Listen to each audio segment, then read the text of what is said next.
अमेरिकी राष्ट्रपति Donald Trump ने एक बार फिर से ईरान को धमकाया है।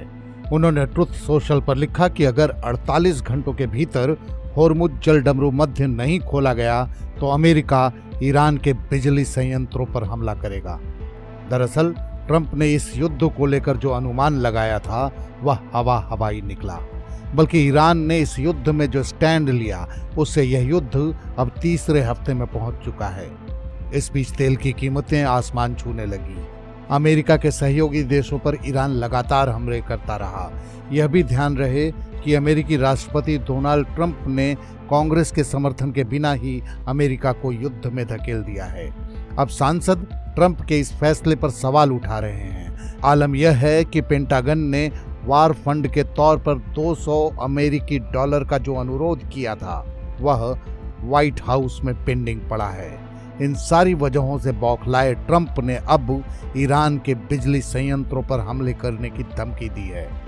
ट्रंप की यह धमकी तब सामने आई जब ईरान के विदेश मंत्री अब्बास अरागची ने साफ तौर पर कहा कि होर्मुज जलडमरू मध्य सिर्फ अमेरिका, इजराइल और उसके सहयोगी देशों के लिए बंद है, बाकी सब के लिए खुला है।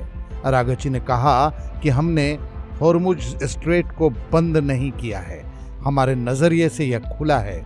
यह केवल हमारे उन दुश्मनों के जहाज़ों के लिए बंद है जो हम पर हमला कर रहे हैं। बाकी देशों के जहाज यहाँ से गुजर सकते हैं। हम उन्हें सुरक्षित रास्ता देने के लिए तैयार हैं। उन्हें बस हमसे संपर्क करना होगा ताकि यह तय किया जा सके कि जहाज का रास्ता क्या होगा।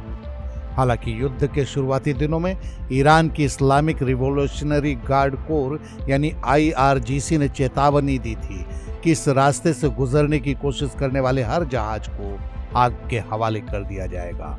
इसके बाद से होर्मुज के रास्ते लगभग ठप है। लेकिन अब ईरान के विदेश मंत्री अरागची का यह ताज़ा बयान जापान के विदेश मंत्री तोशिमित्सु मोटेगी के साथ उनके हालिया बातचीत के बाद आया है। याद रहे, भारत और चीन के जहाज़ों को होर्मुज स्ट्रेट से गुजरने की छूट के बाद ईरान ने अब अमेरिका के अहम सहयोगी देश जापान को भी छूट दी है। इस खबर में फिलहाल इतना ही। देश और दुनिया की बाकी खबरों के लिए देखते रहिए India.com।